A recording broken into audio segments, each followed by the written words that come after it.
오늘 본문에서 예수님은 세 가지를 가르치십니다. 첫 번째는 예수님께서 불을 던지러 왔다 라는 말씀을 하시고, 두 번째로는 청중을 향해서 시대를 분간하라, 이 시대를 분간하라 말씀하시고, 세 번째로는 스스로 옳은 것을 판단하라 라는 그 세 가지 내용을 가르치십니다. 우리는 지난주에 세 가지 비유, 짧은 세 가지 비유에 대해서 살펴보았죠. 첫 번째는 주인을 기다리는 종들 비유, 그리고 두 번째는 도둑 비유, 세 번째는 청지기 비유였습니다. 첫 번째 비유인 주인을 기다리는 종들 비유에서는 예수님께서 앞에 있는 사람들에게 가르치시기를 깨어 있으라, 주인이 언제 돌아올지 모르기 때문에 깨어 있으라, 깨어 있는 채로 주인을 기다리라 라는 것을 가르쳤고, 두 번째 도둑 비유를 통해서는 도둑이 언제 물건을 훔치기 위해 집에 들어올지 모르는 것과 같이 예수님이 언제 다시 오실지 모르기 때문에 항상 준비하고 있으라, 깨어 있으라는 거랑 거의 같은 의미인 거죠. 준비하고 있으라는 의미였고, 세 번째 청지기 비유는 신실한 청지기와 신실하지 않은 청지기가 나왔죠. 신실한 청지기는 주인이 맡기고 간 그 일을 하루하루 충실하게 하면서 살면서 주인을 기다리는 청지기였고, 신실하지 않은 청지기는 주인이 맡기고 간 것을 마치 자기 것인 양 주인이 더디게 오리라 라고 생각하시면서 온전히 그 일을 감당하지 못하면서 먹고 마시고 취하는 그러한 삶을 살았죠.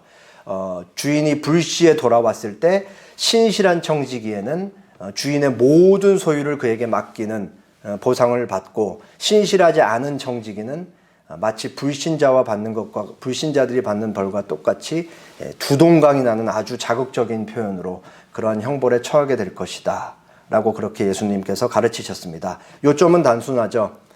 깨어서 준비하며 주님께서 맡기신 하루의 삶을 온전하게 잘 감당하면서 살아라 하는 것이 지난주 말씀의 요점이었습니다. 그리고 오늘 본문이 등장하죠.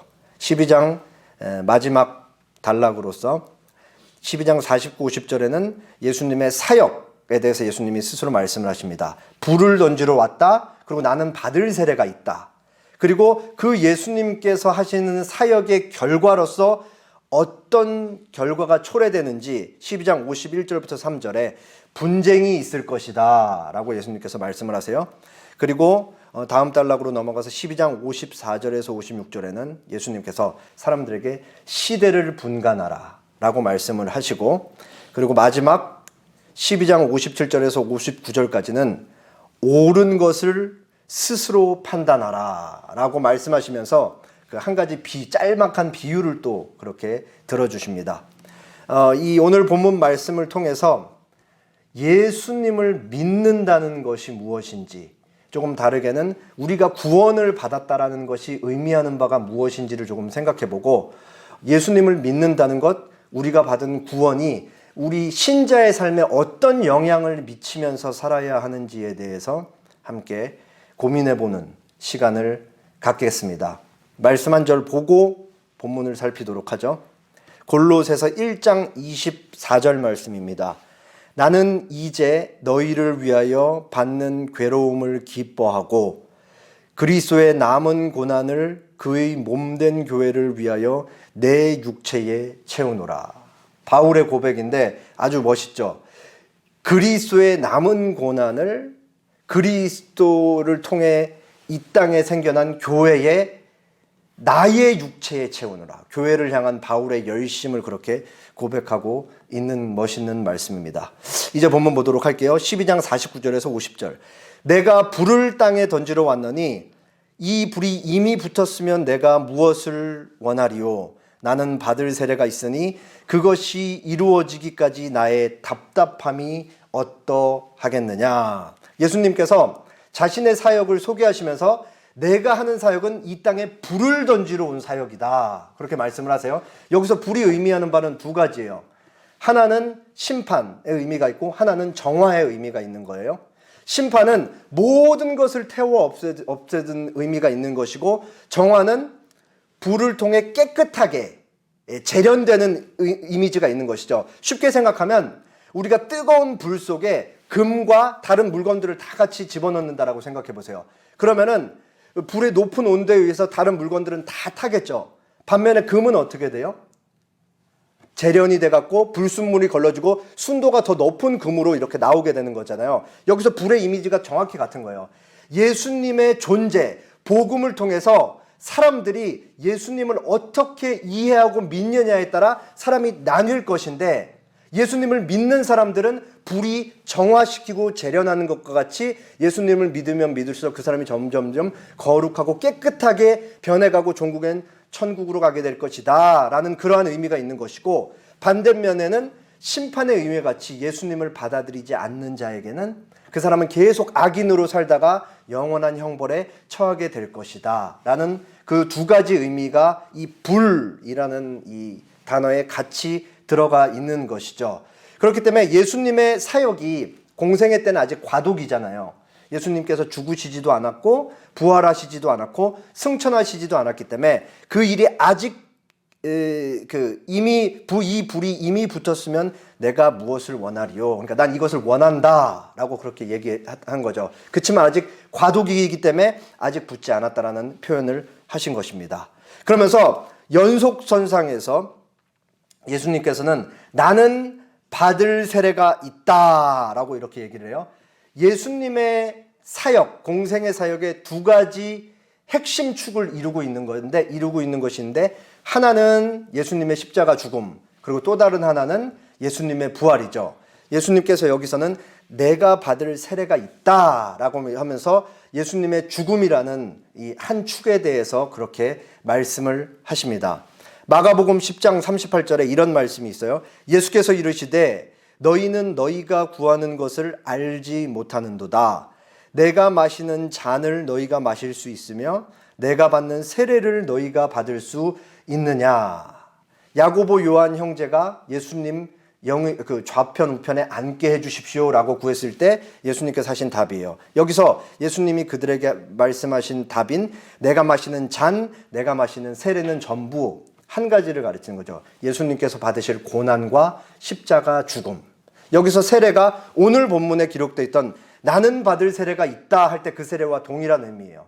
그러니까 예수님만이 하실 수 있는 그 일, 십자가 고난을 받고 십자가에서 죽는 그 일, 모든 하나님의 자기 백성들을 위해 십자가에서 돌아가시는 그 일을 가리키는 것이죠. 그 일이 이루어지기까지 예수님의 마음이 너무나 뭔가 이렇게 온갖 포위되고 둘러싸인 것처럼 너무 답답하다라고 그렇게 예수님께서 말씀하고 계신 것이죠. 잘 생각해 보세요. 예수님께서는 지금 갈릴리 사역을 마치고 제자들과 함께 예루살렘을 향하여 가고 계신 것이죠. 예수님께서는 뚜렷한 한 가지 목적의식을 갖고 지금 예루살렘을 향해 가고 계세요. 왜 예수님께서 예루살렘을 향해서 가고 계시죠? 십자가에 달려 죽기 위해서 가는 거예요. 그러니까 지금 예수님의 머릿속에는 명확하게 죽음을 향해 가고 있는 것이에요. 죽음을 향한 의식이 뚜렷한 것이란 말이에요. 그러면서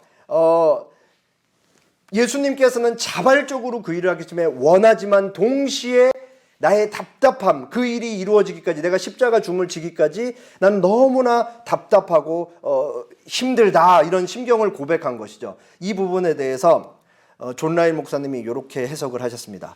예수님은 자기 백성을 영원히 구하기 위하여 이 모든 고통들을 기꺼이 감수할 준비가 되어 있으셨다.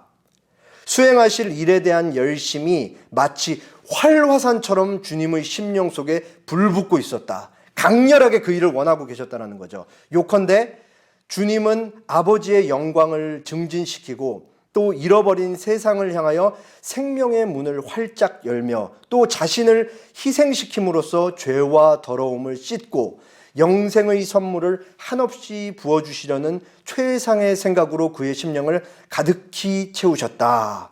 그리고 이 큰 역사를 완수하기까지 주님의 심령은 괴로워하셨다. 또 반복돼요. 오직 주님이 그 일을 원하셨기 때문에 33년 동안 줄곧 비천한 삶을 사셨고 고통스러운 죽음을 준비된 마음으로 기꺼이 받아들이셨던 것이다. 살을 찢고 피를 쏟는 고통이 뒤따랐지만 주님은 정성과 힘을 다하여 완성하셨으며 하나님의 뜻을 이루는 것을 즐거워하셨다. 그러나 하나님의 뜻이 완성되기까지 괴로워하셨다. 예수님께서 자기 백성을 위해 지금 죽음을 향해 예루살렘으로 나아가고 계시는데 예수님께서 자발적으로 그 일을 하고 계시는 게 기쁘고, 그리고 그 일을 이루기 위해서 막 마음이 엄청 활화산이 불타듯이 그렇게 올라오듯이 기쁨으로 지금 그 일을 향해 가고 있는 거예요. 그런데 동시에 예수님 뭘 느끼는 거예요? 이 일이 이루어지기까지 굉장히 심령이 괴로워하고 답답해했다. 하나님께서 죄를 향해 모든 진노를 쏟아내실 것인데 그것을 감당할 것을 생각하면서 동시에 괴로워하셨다. 이것이 가장 잘 나타나는 것이 예수님의 겟세마네 동산에서의 기도죠. 이에 말씀하시되 내 마음이 매우 고민하여 죽게 되었으니 너희는 여기 머물러 나와 함께 깨어 있으라 하시고 조금 나아가서 얼굴을 땅에 대시고 엎드려 기도하여 이르시되 내 아버지여 만일 할만하시거든 이 잔을 내게서 지나가게 하옵소서.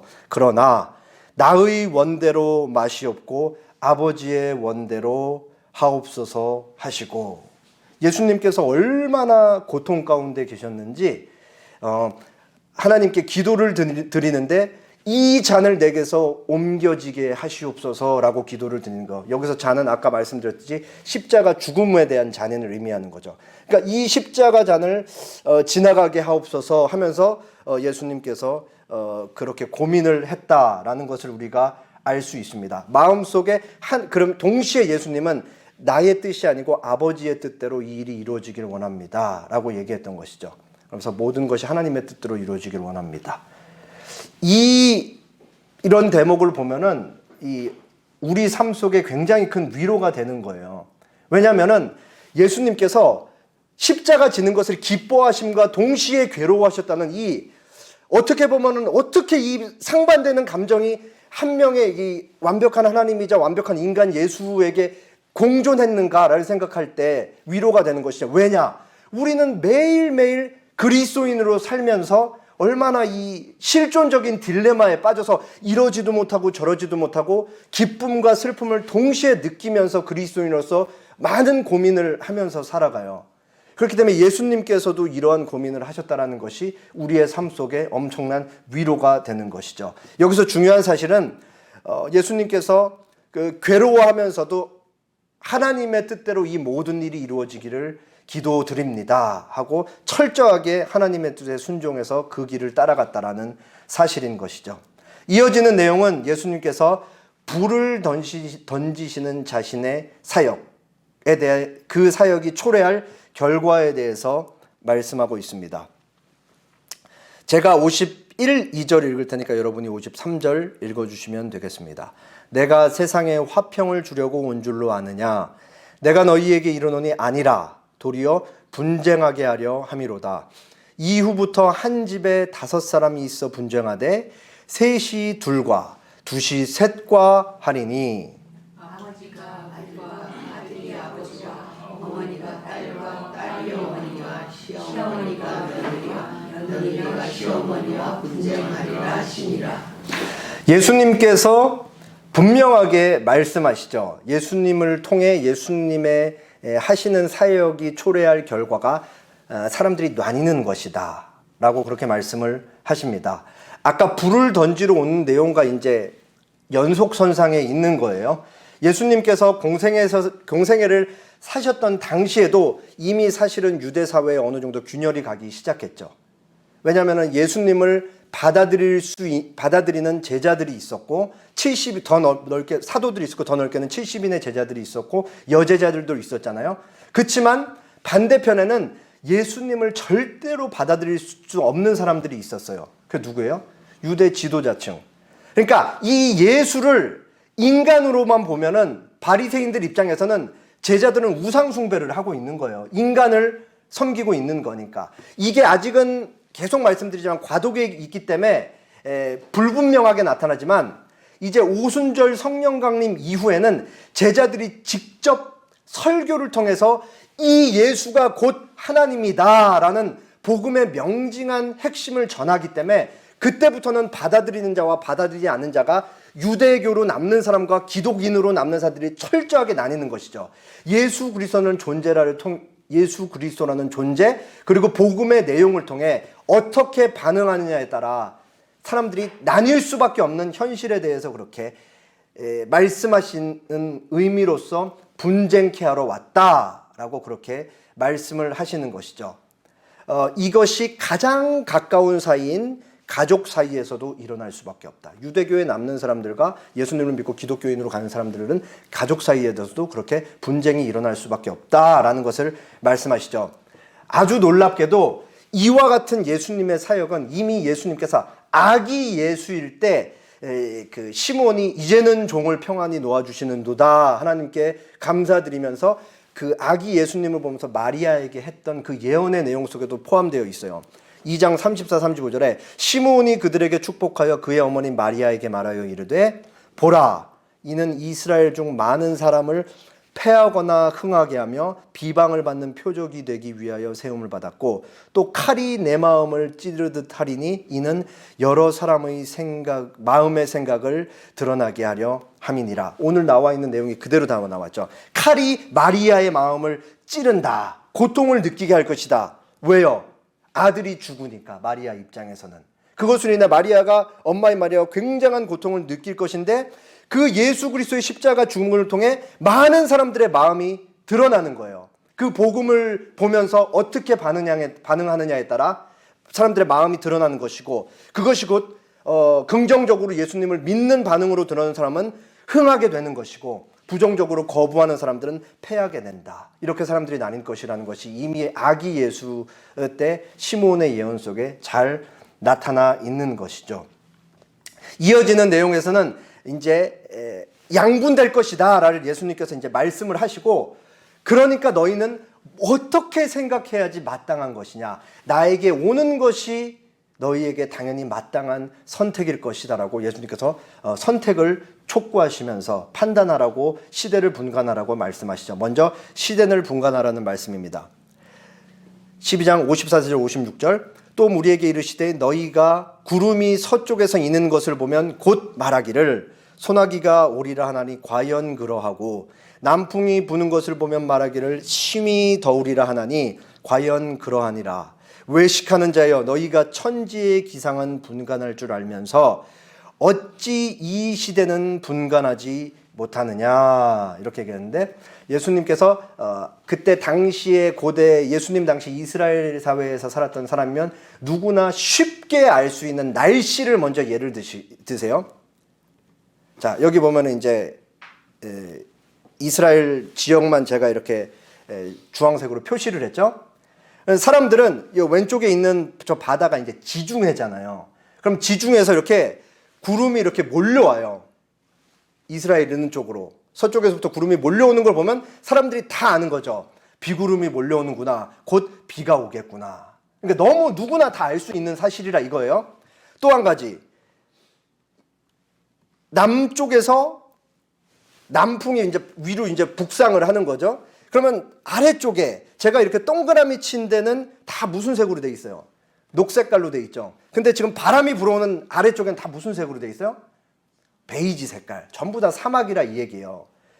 그러니까 사막에서 바람이 계속 거슬러 올라오니까 뜨거운 바람을 물고 오니까 날씨가 어떻게 된다? 이제 더워질 것이다 라는 것을 누구나 다 아는 거죠. 마치 이런 거예요. 우리나라에서 7월 초가 되면은 이제 비가 한 1, 2주 동안 계속 오겠구나. 장마철이건 우리가 다 알듯이. 너무 당연한 것이라는 것이죠. 그러면서 예수님께서 사람들에게 뭘 말씀하시냐면 외식하는 자여 너희가 천지의 기상은 분간할 줄 알면서 어찌 이 시대는 분간하지 못하느냐. 여기서 일단 외식하는 자여라고 그 사람들 무리들을 대상으로 이제 말씀하시는 건데 여기서 외식하는 자라는 것은 겉과 속이 다른 사람들인 거잖아요. 그러니까 위선자라는 걸 얘기하는데 여기서 예수님께서 그 앞에 있는 청중들을 얘기하면서 외식하는 자라는 표현을 쓴 거는 그들의 의지적인 요소를 좀 더 강조하는 것처럼 보여요.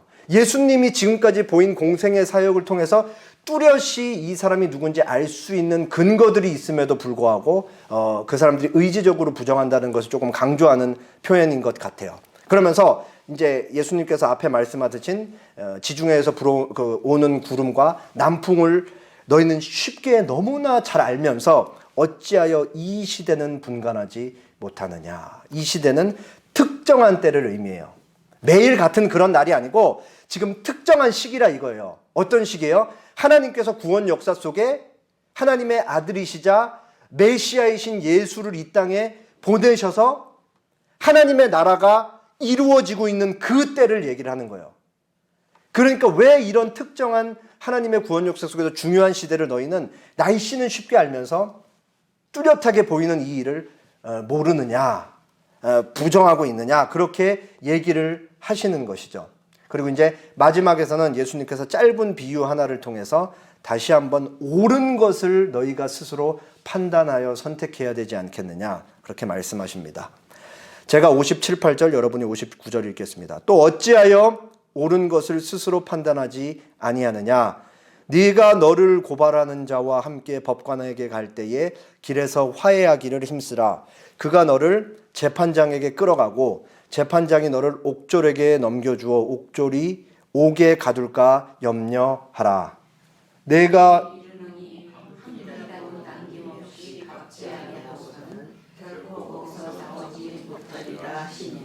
네, 예수님께서 사람들에게 옳은 것을 스스로 판단하라 얘기하시면서 판단할 수 있는 근거, 단서들을 제공해 주세요. 그걸 비유로 제공을 하시는 거죠. 비유의 내용은 아주 간단해요. 두 사람이 같이 있고 두 사람 중에 한 사람이 이쪽 반대편에 있는 사람을 이제 고발을 해서 재판장에게 판결을 받기 위해 같이 가고 있는 상황인 거예요. 그때 예수님께서 이 비유를 통해 말씀하시는 게 뭐냐면 재판장에게 가서 판결을 받기 전에 둘이 화해를 해라, 문제를 해결하라, 그렇게 얘기를 하고 있는 것이죠. 왜 그러냐면 재판장의 판결이 떨어지고 고소를 당한 사람이 감옥에 갇히게 되면 한 푼이라도 남김없이 갚지 않고서는 결코 그 감옥에서 나올 수 없게 될 것이기 때문에 재판장에게 판결을 받으러 가기 전에 그냥 길에서 화해를 해서 문제를 해결하라 라는 내용이에요. 여기서 한 푼이라는 것은 이때 당시 통용되던 화폐 단위 중에 가장 작은 화폐 단위라고 그래요. 그러니까 뭐 우리나라로 쉽게 얘기하면 뭐 10원 하나까지도 갚을 때까지 그 감옥에 갇혀서 나오지 못할 것이다. 그러니까 미리 화해하라 라고 얘기했죠. 여기에 이제 비유에 감춰진 내용이 뭐냐. 너를 고발하는 자, 죄인을 고발하는 자가 뭐냐. 하나님의 거룩한 율법이죠.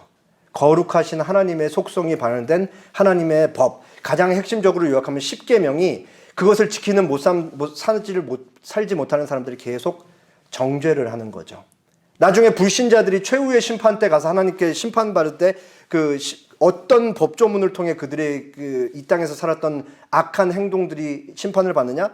이 하나님의 율법을 통해 받는 거예요. 그러니까 율법이 우리 그것을 지키지 못하는 자를 끊임없이 정죄하기 때문에 그것을 하나라도 남김없이 다 지켜야만 정죄를 안 받게 되는 건데 인간은 그거를 지킬 수가 없죠. 그러니까 재판장에게 판결을 받게 되면, 여기서 재판장은 하나님인데 판결을 받게 되면 영원 형벌을 받을 수밖에 없는, 감옥에서 결코 나올 수 없는 그 형벌을 받을 수밖에 없는 거예요. 그러니까 예수님께서 재판장에게 가기 전까지 이제 화해를 해서 이 문제를 해결해라. 율법의 정죄를 해결할 수 있는 유일한 방법은 단 하나죠. 예수님을 믿어서 예수님이 우리를 대신해서 이 모든 죄를 받으시고 예수님이 우리를 대신해서 이 모든 율법을 지키셔서 우리는 그 의를 받아내는 것밖에 없는 거예요. 그러니까 이 비유의 핵심은 뭐예요? 재판장에게 끌려가서 판결을 받기 전에 예수님을 믿음으로써 하나님과 화해하라. 이게 옳은 것이니까 너희는 스스로 판단해라. 내가 지금 이제 3년 동안 쭉 살면서 너희에게 병을 고치고 귀신을 내쫓고 수많은 가르침을 통해 보여줄 만큼 보여줬으니까 스스로 판단해서 나를 믿으라 라고 그렇게 얘기를 하시는 것이죠. 오직 예수님을 통해서만 하나님과 화해가 가능하다라는 것을 그렇게 알리셨던 것이죠. 오늘 본문에 기록된 이 예수님의 세 가지 가르침의 핵심은 예수님을 믿고 그 믿으면 예수님을 믿는 것에 대한 결과로서 받아들이는 자와 받아들이지 않는 자가 뚜렷하게 나뉠 것이다 라는 교훈인 것이죠. 이것을 제가 이제 좀 표로 정리를 해봤습니다. 예수님을 기준으로 종국에는 예수님께서 심판자로 다시 오실 때 마태복음 25장 마지막 단락에 믿지 않는 자들은 염소라 불리고 믿는 자들은 양으로 불리면서 사람이 뚜렷하게 이렇게 갈라질 거예요. 그러면은 염소로 불리는 믿지 않는 사람들은 이 땅에서 예수님 당시에는 이제 유대인들, 예수님을 부정하는 유대인들이 되겠고 예수님을 부정하는 이방인들이 되겠고, 이게 오늘날까지 이어지는 거예요. 그리고 예수님을 믿는 자들은 그리스도인이 되는 거죠. 유대인이면 유대인 그리스도인이 되는 거고 이방인이면 이방인 그리스도인이 되는 것이고, 그리고 이제 머릿속에 들어있는 생각이 완전히 달라지는 거예요. 유대인들이 기다렸던 메시아가 뭐예요? 로마 제국으로부터 자신들을 독립시켜줄 굉장한 힘을 가진 정치적 메시아였던 거잖아요. 그러니까 로마 제국은 나쁜 놈들이기 때문에 힘으로 우리를 지배하는 나쁜 세력이기 때문에 하나님께서 보내신 더 강한 인간 메시아가 와서 힘으로 찍어 눌러가지고 우리를 독립시켜준다. 그러니까 자기들이 비판하는 로마 제국과 동일한 힘의 논리를 가지고 자기들만의 메시아를 기다리고 있었던 거예요. 얼마나 웃긴 일이에요, 이게. 이게 당시 유대인들이 기다렸던 메시아거든요. 그러니까 예수님을 보면서 메시아인 거를 눈치를 잘 못 채는 거예요. 그러니까 예수님의 삶의 원리가 전혀 달랐던 것이죠. 로마 제국 유대 기득권층이 예수님을 온갖 폭력으로 학대하고 박해할 때 예수님은 아무런 흠모할 만한 모습이 없이 도살장에 끌려가는 어린 양과 같이 그렇게 무기력하게 그대로 당하고 있는 거예요. 그렇게 사랑을 통해서만 세상이 조금씩 변할 수 있기 때문에, 폭력의 그 힘의 논리로는 세상이 변할지를 너무 잘 아시기 때문에 사랑으로 그렇게 끌려가신 것이죠. 그렇기 때문에 비그리스도인 부류에 속하는 사람들은 통념에 의한 그런 삶을 살아가는 것이고, 그리스도인 측에 속하는 사람들은 전혀 다른 예수님을 쫓는, 예수님께서 보여주시는 삶을 쫓는 사람들이고, 그 일반 세상에 속한 사람들이 사망은 계속 사망을 낳는 악의 굴레에서 벗어나지 않고 끊임없이 사망을 만들어내는 삶을 살고, 반대로 우리는 예수님께 속해서 생명을 낳는 삶을 사는 거죠. 그리고 이제 전 단락과 전전 단락으로 예를 들면 그 염소에 속하는 사람들은 신실하지 않은, 하나님께서 맡기신 일을 잘 감당하면서 살지 않는 삶, 그리고 자기를 위하여 재물을 쌓는 삶을 사는 것이고, 우리 이제 믿는 쪽에 속하는 사람들은 신실한 청지기로서 하나님께서 맡기신 것을 잘 감당하며 하나님께 대하여 부요한 하늘의 보물을 쌓는 삶을 살아가게 되는 것이죠. 그러면은 이토록 예수님을 믿는 자와 믿지 않는 자의 삶이 명징하게 나뉘는 것인데 전혀 다른 삶을 살아가는 것이잖아요. 그러면 여기서 우리가 이제 이런 질문을 해볼 수 있는 거죠. 그럼 도대체 예수님을 믿는다는 것은 무엇인가? 조금 다른 질문으로, 그럼 구원은 도대체 무엇인가? 라는 질문을 해볼 수가 있는 거예요. 우리가 아주 간단하게 예수님을 믿는다, 우리가 구원받았다 할 때는 예수님께서 이 땅에 오셔서 십자가에 못 박혀 죽으신 것이 나의 죄를 위해서 죽으신 것인 것을 나는 믿습니다 라고 고백하는 거잖아요. 이게 맞아요. 근데 이것만 다라고 생각하면은 너무 이 예수님을 믿는다라는 것과 구원, 복음에 대해서 작게 가지고 있는 거예요. 작게. 이것보다는 사실 훨씬 크신 것이죠. 잘 생각해 보세요. 만약에 단순하게 그 예수님을 믿는다라는 것이 나의 영혼만 구원하고 끝나는 것이라면 하나님께서 모든 택자들을 임종 직전에만 구원을 하시지, 소수의 사람들만 임종 직전에 구원하시지, 대다수의 지금 여기 앉아있는 우리 같은 사람들은 어느 시기에 예수님을 믿어서 몇십 년 이상씩은 주님의 자녀로 살게 하시잖아요. 그 기간이 허락되는 거라고요. 그러면 여기서 이제 우리는 다시 생각할 수가 있는 것이죠. 복음이란 나 혼자 영혼 구원받고 나는 구원의 노래를 부르면서 그렇게 룰루랄라 하면서 사는 것이 아니라 그 구원받은 자로서의 삶에 구원의 내용이 들어가 있는 것이고 그에 따른 삶이 주어져 있다, 책임이 주어져 있다는 것이 우리가 알 수가 있는 것이죠. 잘 생각해 보세요. 아담의 타락으로 인해 아담의 자손으로 태어나는 그 이후에 태어나는 모든 자연적으로 출생하는 모든 사람들은 다 하나님과 분리된 채로 태어나잖아요. 하나님과 분리된 채로 태어난다라는 개념이 아주 중요해요. 왜냐하면 선이란 것은 오직 선하신 하나님으로부터만 나올 수 있는 것이고, 선이라는 것은 하나님으로부터 나오기 때문에 하나님과 연합되어 있고 하나님과 교제하고 하나님과 붙어 있는 사람에게서만 나올 수 있는 게 선인 거예요. 그렇기 때문에 인간이 하나님과 분리됐다라는 것은 그 인간으로부터 선이 더 이상 나올 수 없는 심각한 그 결과를, 그리고 그 현존을 얘기하는 것이죠. 그렇기 때문에 선의 결핍이 악인 거잖아요. 그럼 인간이 하나님으로부터 분리된 채로 태어나고 죽을 때까지 하나님을 안 믿으면 선이 결핍된 채로 이 마음속에 악의가 가득 찬 채로 살아가는 것이고, 그 악의로부터 나오는 것이 뭐냐? 악행인 거예요. 그렇기 때문에 이 세상이 이렇게 악한 것이죠.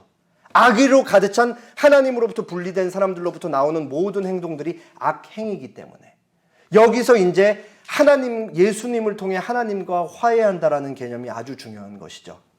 선이 결핍돼서 악의를 품고 악행을 행할 수밖에 없는 사람이 예수님을 믿고 하나님과 화해함으로써 선을 이제 받아 누리는 사람이 되고 드디어 선행을 할 수 있게 되는 것이죠.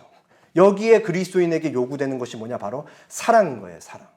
어떻게 하나님으로부터 사랑을 받은 사람이 하나님을 사랑하면서 그 하나님의 사랑과 이웃을 사랑하는 것이 하나로 붙어 있는데, 그럼 어떻게 이웃 사랑을 하면서 살아가야 되는 것인가 라는 것이 구원의 내용 속에 포함되어 있는 것이죠. 그렇기 때문에 이렇게 넓은 의미로서 구원을 생각할 때 우리가 하루를 어떻게 이웃을 향해 실천하면서 살아가야 되는 것까지 다 포함되어 있다는 것을 알 수 있는 것이죠. 토마스 왓슨 청교도 목사님이 이런 말씀을 하셨습니다. 구원은 지식으로 찾을 뿐 아니라, 지식으로 찾는 것도 중요한 거예요. 실천으로 이루어져야 합니다. 두렵고 떨림으로 구원을 이루라. 다른 박질 없이는 왕관이 없고 근면함 없이는 보상도 없습니다. 우리가 받은 구원은 실천을 반드시 포함하고 있다라는 것을 얘기하는 것이죠.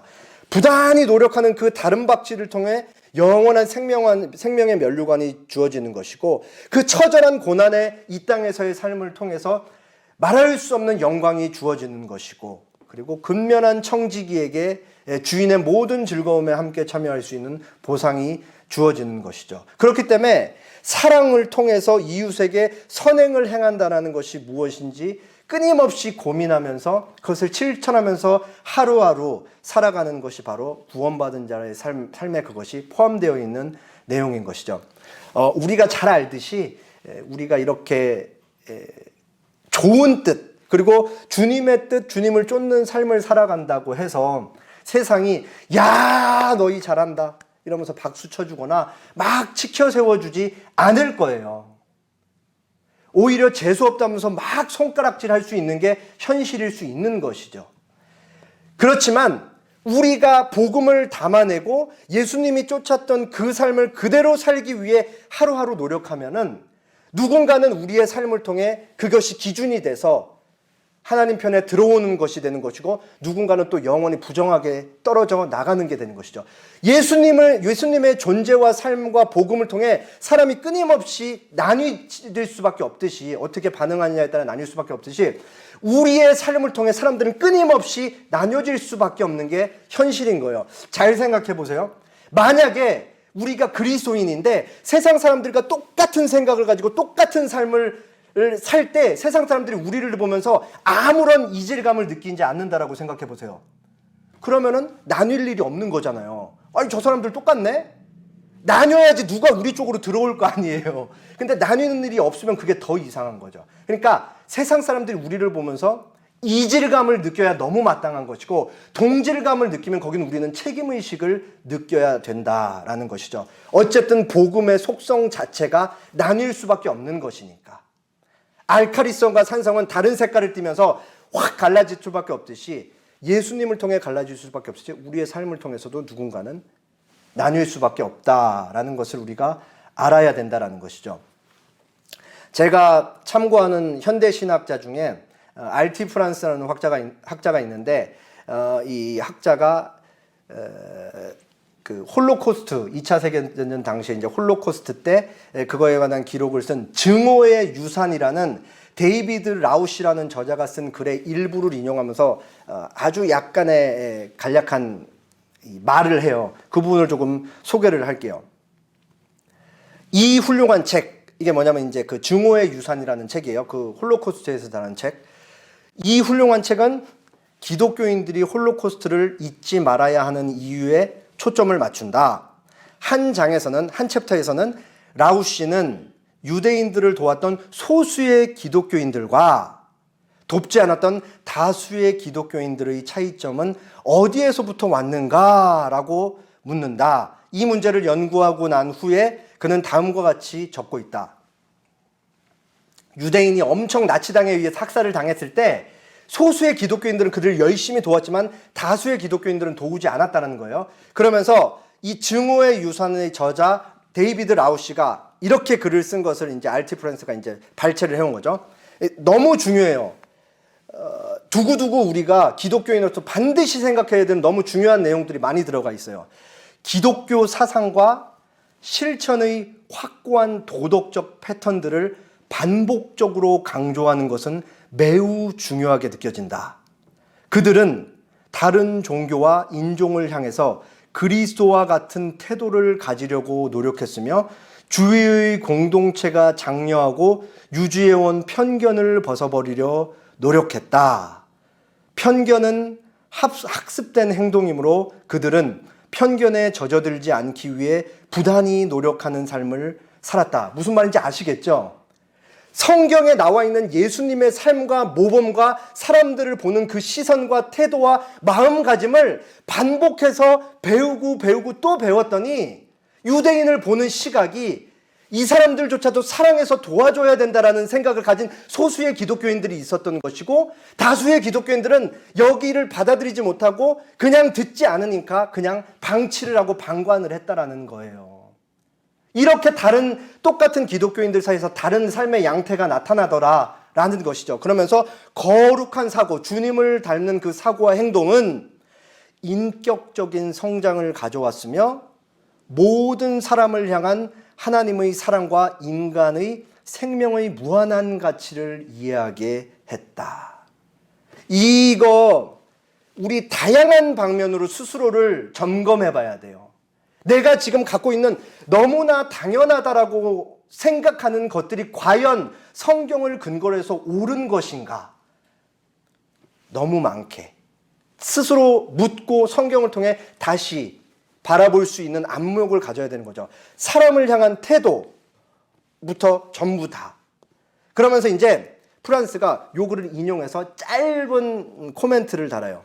확실히 그리스도처럼 사고하는 것은 믿지 않는 사람들을 믿는 사람들에게서 분리할 수 있을 뿐 아니라 믿는 사람들을 다른 믿는 사람들에게서 분리할 수도 있다.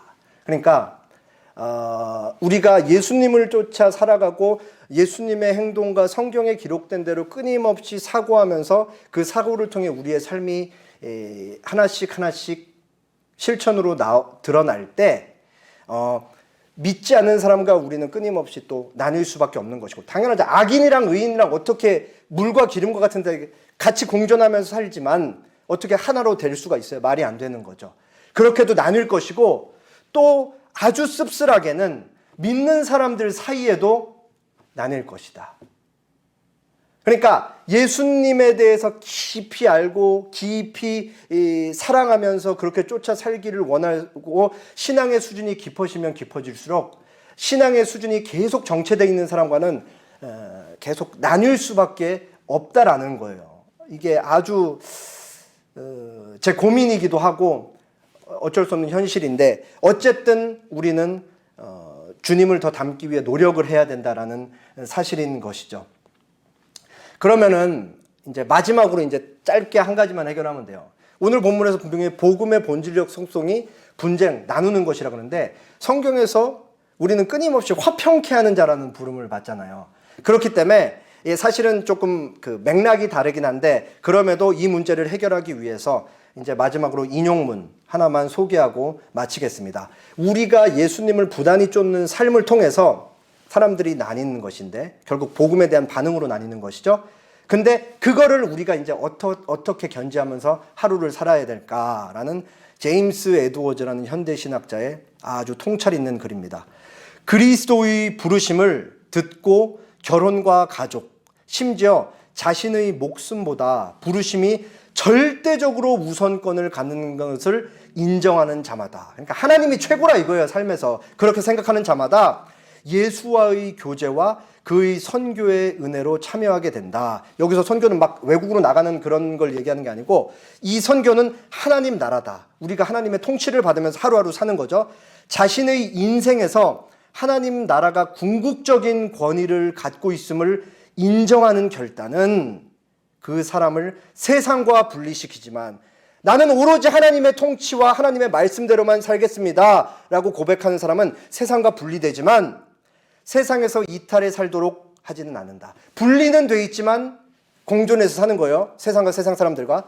예수와의 교제 안으로 들어가 있는 사람은 자유와 힘과 사랑을 얻어 구속의 목적으로 세상에 참여하고 세상을 섬기고 심지어 세상을 위한 그리스도의 삶을 따라 고난을 받기까지 한다. 그리고 제일 중요한 결단과 분리는, 우리의 삶을 통해 나타나는 결단과 분리는 그들을 배제시키거나 파멸하고 심판하기 위한 것이 아니고 주를 위하여 세운 백성을 준비시키기 위한 것이다. 그러니까 이 우리의 삶을 통해 그리고 우리가 현실에서 보는 갈라지는 형상을 어떻게 이해해야 되냐? 그 사람들을 주의 백성으로 불러들이는 것이다. 나누기 위한 것이 아니라 라는 것을 우리가 알 수 있는 것이죠. 어쩌면 우리는 이 평생 나눔을 목도하면서 동시에 평화를 추구하는 삶을 살아야 하기 때문에 정말 이 하루하루의 삶이 굉장한 딜레마 속에서 살아야 할지도 모르겠습니다. 마치 앞에서 소개했듯이 예수님께서 기쁨으로 자발적으로 십자가를 향해 자기 백성을 구원하기 위해 죽음을 향해 가고 계시지만 동시에 엄청난 괴로움을 느끼셨듯이 우리도 이 삶에서는 어떤 부분에 있어서는 이 양자 사이에서 이 양립 불가능해 보이는 무수히 많은 감정과 생각들이 우리의 한 인격 속에 공존하면서 그것을 전혀 해결하지 못한 채 주님 곁으로 가기 전까지도 해결하지 못한 채 그냥 떠안고 살면서 그렇게 살아야 할지도 모르겠습니다. 20대 때는 제가 많은 걸 알 수 있다고 생각했는데 10년 지난 40대 보니까 알 수 있는 게 하나도 없어요. 50대 되면 더 모를 것 같고 70대면은 아이고 내가 하나도 모르고 죽겠구나 이렇게 얘기하게 될 것 같아요. 그러니까 이 온갖 수많은 딜레마들을 평생 안고 살아야 되는 거죠. 그럼에도 불구하고 우리가 예수님의 선택을 기억할 수가 있는 거예요. 아버지여 나의 뜻대로 마옵시고 오직 아버지의 뜻대로 아버지의 원대로 하시옵소서 하면서 주님의 뜻을 쫓아는 갈 수 있는 것이죠. 우리 딜레마와는 별개로 그렇게 주님의 뜻에 순종하는 삶, 예수님을 닮은 삶, 그리고 그렇게 살기 위한 우리의 처절한 사투가 제일 앞에 봤던 바울의 고백과 같이 그리스도의 남은 고난을 교회를 위해 나의 육체에 채우는 그러한 삶인 것이다 라는 바울의 멋진 고백이 우리의 고백이 될 수가 있는 것이겠죠. 기도하겠습니다.